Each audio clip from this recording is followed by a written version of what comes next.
Kublai pi baro gini gilong ki kubor bam takasngi.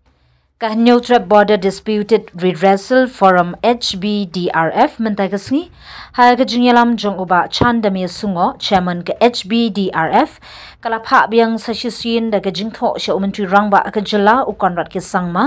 ban pen kan mau ya u halor ki kam ya de ki put usam ka forum ka kerpat ika sarkar bakan shimkya bat ai jingken halor ki jingtho bat jingyalang ki belalong mensha ki badai ka jingpen bet put ha block 1 bat block 2 Hagani ka jingtho batamai ka forum ka penpawi ka jingsngo benyau halor ka jingbam dan jingken na kaliang ka sarkar wat lara don shibun ki jingtho ki jingekren ba ki jingelang ringkat ba ki officer bahalor hapo ka jinglam kmat jong umentri rangba ka HBDRF ka kadawru shai ki katu ka ni ki jingeslok ki blalong mensha kenthop ha ka shitarik urimpang arhajar arpsau ka jingtho sha umentri rangba halor ka kamya dei ba ka block 1 Neutral Border Dispute Redressal Forum HBDRF. Glad ai ka ni ka reminder ka jungi, ka representation ka jungi. Hai Deputy Hai Chief Minister Bron Burom juga jelam galea korat ke sangma. Haga jingi day bat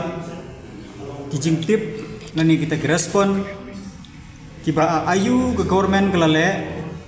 haga jingi day bat ki representation lani kita ki chithi Kibang ledep ai haki por ke ledep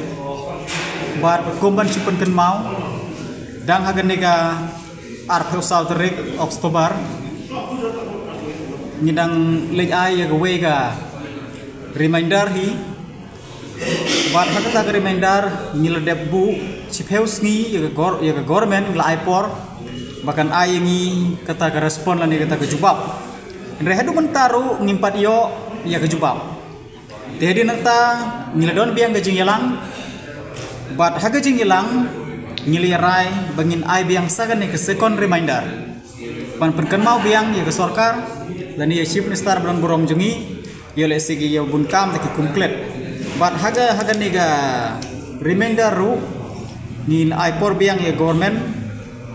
bahkan jubab yang i po speusni lada kelong positif lani lada kelong negatif rumah namar ba kapor kelayaj ti keladon sibun kita ki representation dan ki meeting ki ba nging ledep yesong hinrei kumpan supan kan mau lengkot ngin ya klet no ya kita ki baledep ki ba nadu arhajar arpewar kumta ter hinrei kumpan supan kan mau hangne bahaka first February arhajar arpew sauru ngin ledep ai gawe ke ciki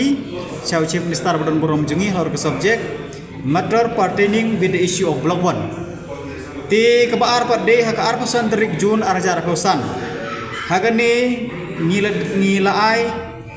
ha Chief Minister Bron Burom bad armut ki Deputy Chief Minister Bron Burom nanta Chief Secretary halor kejing dawa jubor lene kejing penbor jong gawe ne ki sengkarbi kata kesoceng amreng Border Development Committee Kekipat jinong senong kanduli bat kerja kaput ban register ki senong kita jungki yaki lengkha ki puta jungki sepo karbi ang long autonomous council bat kebalai daga meeting ngiladep yesong bat Chief Minister Bron Burom jungi ha cabinet room hang nehi bat daga jing don langru kita ki head official jong ka sarkar jela Meghalaya jungi